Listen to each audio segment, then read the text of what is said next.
E aí, pessoal? Tudo bem com vocês? Madrugadas velozes nesse último final de semana. Grande Prêmio da Austrália 2023. Uma daquelas corridas que a gente já fica esperando no ano pra dar aquelas viradas de noite vendo uma Fórmula 1 rolando por aí. E antes da gente fazer a análise da corrida, nós vamos dar uma passada em alguns palpites que vocês deixaram. Vamos ver se a madrugada faz bem ou faz mal pros palpites de vocês. O meu querido Dalmiro Filho, o mestre dos palpites aqui do Rock and Race. Hoje não tem como errar, seu maluco Chris. Pole, Max. Começou bem, mas também tá fácil, né? P1 Max, P2 Russell, P3 Hamilton. Só acertou o óbvio. Bônus, melhor volta, se correr, Checo. Vou te dar uma colher de chá pela melhor volta, porque o resto ficou feio, hein, Dalmiro? Iveson Martins, pole, Verstappen, corrida, Verstappen, Alonso e Russell. Pérez não termina a corrida. Outro que só acertou o óbvio. E se não tivesse colocado o adendo ali do Pérez não terminar a corrida, tinha ficado menos feio, né, Iveson? O Léo Senna que deixou um superchat aqui pra registrar o palpite dele. No treino, Max, Alonso e Leclerc. Na corrida, Pérez, Alonso e Russell. Tá mal, hein, Léo? Se tu tivesse seguido aquele teu instinto de colocar sempre o Alonso vencendo as corridas, tinha ficado mais perto. Vini Klaus, palpite, classificação, P1 Verstappen, P2 Pérez, P3 Alonso. Na corrida, P1 Verstappen, P2 Alonso, P3 Russell. Ô galera, acho que eu vou começar a desconsiderar aqui quem coloca P1 Verstappen. Vocês estão querendo roubar da máquina. Emerson Sperbi, qualificação, primeiro Verstappen, segundo Leclerc, terceiro Pérez. Na corrida, primeiro Verstappen, segundo Alonso, terceiro Russell. Desconsiderado. Porra! Carlão, vamos lá, classificação. Primeiro Alonso, segundo Verstappen, terceiro Pérez. Na corrida, primeiro Verstappen, segundo Pérez, terceiro Alonso. Valeu pela ousadia de colocar o Alonso na pole. Mas errou feio, hein, Carlão? É verdade. O David Jones, hashtag pira. No quali, primeiro Verstappen, segundo Alonso, terceiro Pérez. Na corrida, primeiro Verstappen, segundo Pérez, terceiro Alonso. O Pérez deu uma boa ferrada com vocês também, né? Camila Roberto, palpite certeiro. P1 Vespa, P2 Alonso, P3 Pérez. Volta mais rápida pro Checo. Vai ficar a colher de chá pela volta mais rápida do Checo, tá, Camila? Ana Maria, que coisa boa acordar ouvindo essa voz. Melhor palpite do final de semana, Ana Maria. Eu nem vou ler o resto. Tuareg, classificação. Primeiro Max, segundo Pérez, terceiro Leclerc. Na corrida, primeiro Max, segundo Alonso, terceiro Pérez. Vocês devem estar muito puto com o Pérez, hein? O incidente do Pérez lá no treino classificatório acabou ferrando com o palpite de muita gente por aqui.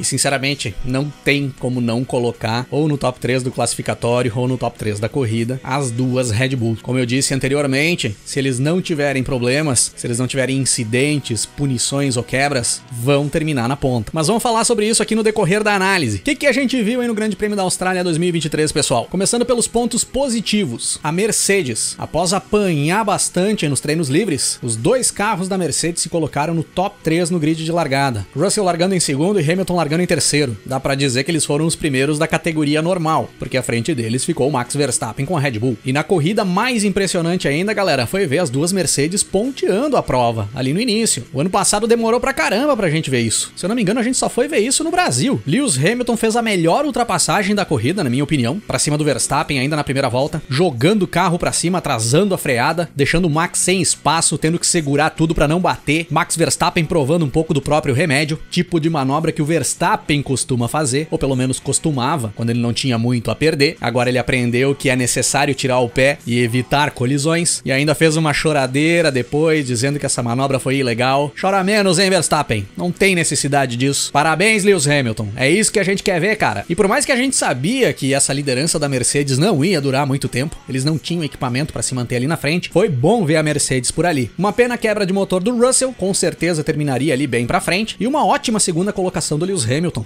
Não deixou o Fernando Alonso se aproximar dele. No decorrer da prova, o Alonso fazia investidas, o Hamilton respondia, então nós tivemos uma competição entre Mercedes e Aston Martin, e que bom ver isso. Nitidamente, nas duas primeiras etapas, a Aston Martin vinha rendendo bem melhor do que a Mercedes. A Aston Martin que seguiu se mantendo ali na frente, já não é mais nem surpresa, já virou rotina. Alonso com pódio nas 3 primeiras etapas do ano, o Stroll que não andou lá tão bem no decorrer do final de semana, chegou na 4ª posição, segue bem a Aston Martin, parece ter um ritmo constante em qualquer tipo de circuito. Cito aqui também como ponto positivo a McLaren, galera. Apesar de todo o sofrimento nos treinos livres e até mesmo no treino classificatório, mandou bem demais na corrida. Se aproveitou das situações, de todas as confusões que rolou por ali e colocou os dois carros dentro da zona de pontos. Lando Norris cruzou no final na 6ª posição e Oscar Piastri em 8º, sendo que o Norris tinha largado em 13º e o Piastri em 16º. Uma ótima notícia ver a McLaren pontuando ali com os dois carros. Não tinha pontuado nas 2 primeiras etapas, buscou um bom resultado agora. Mas não vamos nos enganar,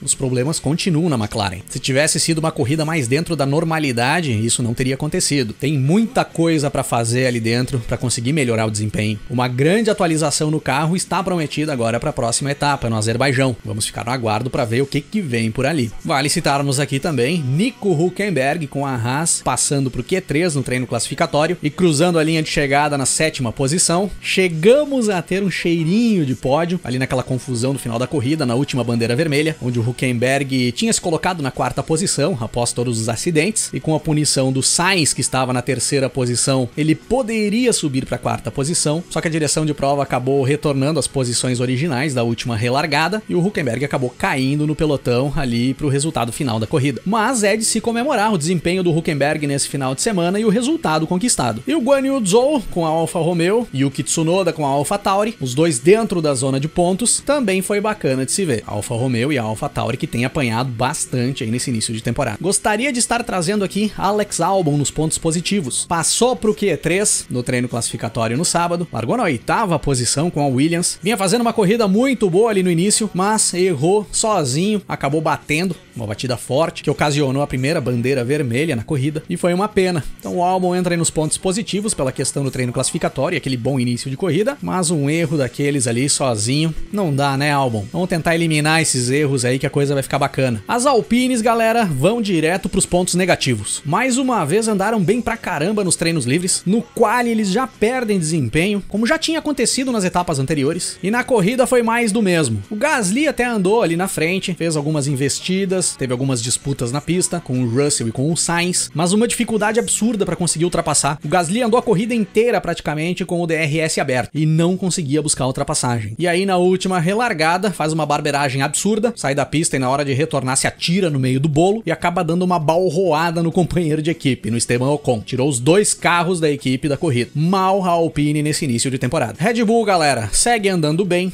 Não é novidade pra ninguém, mas apanharam pra caramba pra conseguir acertar o carro do Pérez, que vai pro treino classificatório com um carro muito ruim, não conseguia se acertar com os freios. Acabou batendo no início do quali, não marcou tempo algum, no domingo largou dos boxes. Na corrida se recuperou, é o mínimo que se espera de quem tem o melhor carro na mão, mas andou menos do que deveria. Muita dificuldade pra fazer ultrapassagens, ficou preso atrás do Lando Norris por muitas voltas. Se a corrida tivesse seguido em condições normais, o Pérez não teria terminado dentro do top 5, teria terminado mais pra trás, e é muito pouco pro Sérgio Pérez considerando o equipamento que ele tem em mãos. Max Verstappen, tirando as largadas ruins, o Verstappen não caprichou muito nas largadas nesse final de semana, até que andou bem, mas é o mínimo que se espera, né, Verstappen? E a Ferrari, galera?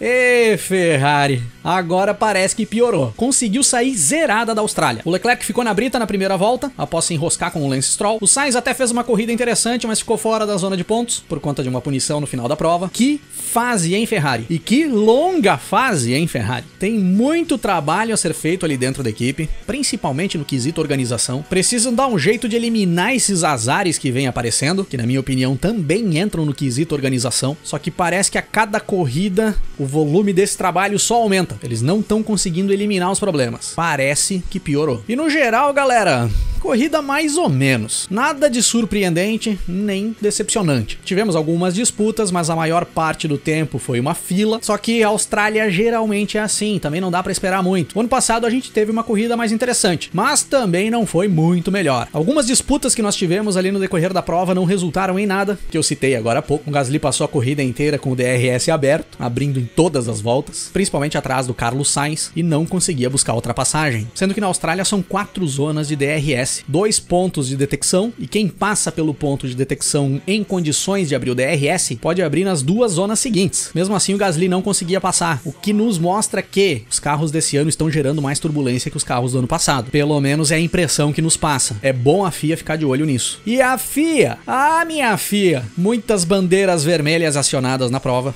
Não sei se tinha necessidade de tantas. Muita demora em retomar a corrida quando é acionada a bandeira vermelha. É muita perda de tempo. Eu acho um descaso com o público que está assistindo. Quem se dispõe a destinar o tempo para a competição quer ver corrida, e dá para agilizar esses processos. E para encerrar com chave de ouro, aquela confusão no final da prova. Corrida interrompida com bandeira vermelha, faltando 2 voltas a serem disputadas. Relargada parada acionada. E aí vários carros se amontoando nas primeiras freadas. A ponto de ser dada outra bandeira vermelha, quando praticamente nós não tínhamos mais volta para completar. Faltava apenas uma volta para o encerramento da corrida. Com bandeira vermelha dada e os carros tendo que se recolher aos boxes, essa última volta que faltava já seria dada para fazer o realinhamento para a largada. Não fez nenhum sentido essa bandeira vermelha ali no final. Poderiam ter simplesmente acionado o safety car, botar todos os carros lentos na pista, os que tinham sobrado, andando atrás do safety car e completar essa última volta de forma lenta e encerra a prova. Um descaso total com o público que teve que ficar esperando mais meia hora para ver os carros darem essa volta lenta atrás do safety car e termos uma bandeirada com um desfile de carros. Aí acabou que com todo aquele bolo que a gente teve ali na última relargada e várias posições se alterando ali no meio dos carros, o resultado final da corrida acabou sendo definido pelas posições da relargada e não pelo que aconteceu depois dos acidentes. E isso tá certo, tá, pessoal? No último ponto de detecção antes dos acidentes, antes de ser acionada a bandeira vermelha, os carros estavam parados para relargar. Então as posições são retomadas dessa origem quando a prova é paralisada. Isso está correto. E aí, alguns que tomaram prejuízo no meio dos acidentes acabaram não tomando prejuízo no resultado final da prova. Caso do Fernando Alonso, que foi tocado pelo Carlos Sainz, rodou, foi pro final do pelotão, mas com a recolocação, seguindo o último ponto de detecção antes dos acidentes, o Alonso terminou a prova em terceiro. O Carlos Sainz acabou sendo punido por essa manobra, uma punição que na minha opinião não tem nenhum sentido. O toque do Sainz no Alonso foi um enrosco de relargada, quando o Sainz tentava desviar dos bolos que vinha acontecendo por ali. É difícil de não acontecer esse tipo de enrosco, principalmente em relargadas paradas no final da prova, onde ninguém tem muito a perder. O cara que ele acabou prejudicando na pista não teve prejuízo no resultado final da prova, ou seja, o toque que ele ocasionou não resultou em prejuízo nenhum. E o pior de tudo, na minha opinião, puniram o Carlos Sainz e não puniram o Gasly e o Sargent, que fizeram as duas maiores barbeiragens ali daquele momento. A conclusão que nós temos é que segue uma porcaria essas inconsistências e incoerências dos comissários e da direção de prova. Parece que piorou. Considerando os desempenhos dos pilotos nesse final de semana, como é que ficou a banda do Rock and Race do Grande Prêmio da Austrália 2023? Essa semana nós teremos Nico Hülkenberg na bateria, Lewis Hamilton no contrabaixo